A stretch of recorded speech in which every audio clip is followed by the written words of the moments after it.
Today, we're taking a really close look at a document that, might sound deeply bureaucratic at first glance, but I promise you, it is literally a blueprint that saves lives. We're talking about the Workplace Risk Register. It really begs a fascinating question, right? Can a simple spreadsheet actually prevent a catastrophe? Like, can a basic Microsoft Excel or Word document truly be the difference between a totally normal workday and a fatal accident? Well, as we're about to see from our source material today, when it's constructed and used correctly, the answer is absolutely yes. Let's move to and see how this builds. Here's our roadmap for today. 1. The safety blueprint. 2. Setting up your register. 3. The risk rating equation. 4. Action and ownership. And finally, 5. Maintaining a living document. All right, jumping right into Section 1, the safety blueprint, defining the register. So, our source defines a risk register pretty precisely. It's an active tool that identifies workplace hazards, evaluates the true level of risk, locks in existing and additional control measures, assigns distinct responsibilities, and heavily tracks the status of every single risk. But, the absolutely vital part of this definition is that phrase, living document. This isn't just some piece of paper you fill out once and toss in a drawer to appease auditors. Actually, scratch that. It's the exact opposite. It's a proactive, ongoing tool built to constantly track and reduce hazards on the ground. Moving along to Section 2, setting up your register, creating the document. So, what exactly goes into this table? Well, you open up Excel or Word, and you're going to need 13 essential column headings, tracking everything from the specific hazard and its calculated likelihood, all the way through to assigned responsibilities and strict review dates.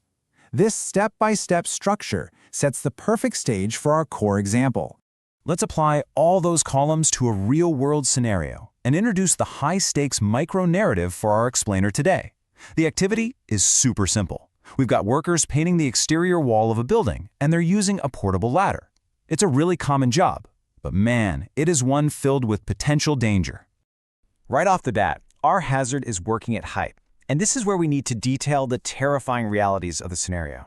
If things go wrong, the worker could easily lose their balance and fall from that ladder. And the consequences of that fall? We're talking fractures, head injuries, permanent disability, or even a fatality. We have to be unflinchingly honest about the worst-case scenario here.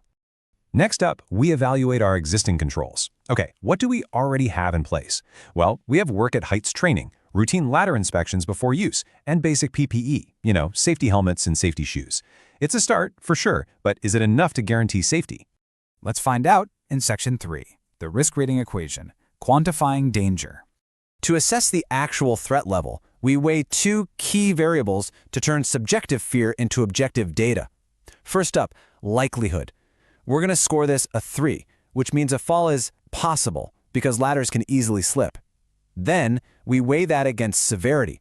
We score this a 4, or major, because a fall from that height results in catastrophic injuries. So the crucial point is the calculation itself. To find our actual risk rating, we just multiply likelihood times severity. 3 times 4 equals 12. Under this specific system, a score of 12 classifies this as a high-risk situation. And look, a high-risk score means those existing controls we talked about, they're simply not sufficient. This demands immediate intervention. Which brings us directly to Section 4, action and ownership, assigning control. Because of that high risk rating, we absolutely must implement some rapid-fire additional controls. The ladder must be placed on a firm, level surface and physically secured at both the top and bottom. Workers have to maintain 3-point contact at all times, and using a spotter to stabilize it, completely mandatory. But we aren't done yet.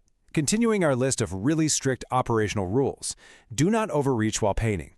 Stop work entirely if there's strong wind or rain. Inspect that ladder before every single use. Again. And finally, the work has to be supervised continuously. These measures actively bring that high risk rating down to a much more manageable level.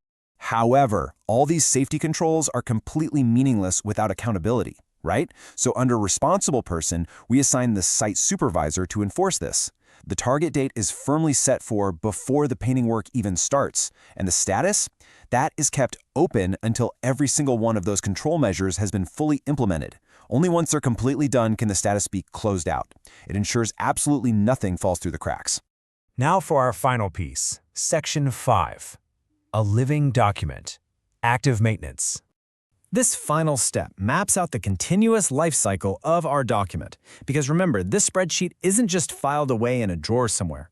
The risk register must be reviewed every single week. On top of that, it has to be reviewed immediately after any incident occurs, or literally whenever the work process changes in any way. As the workplace shifts, the safety document has to shift right along with it. By identifying hazards, assessing the risks, implementing strict controls, assigning real responsibility, and regularly reviewing the document, you significantly reduce workplace accidents. Which leaves us with this final, somewhat provocative thought. If identifying hazards today can save a life tomorrow, isn't a risk register the closest thing we actually have to predicting the future?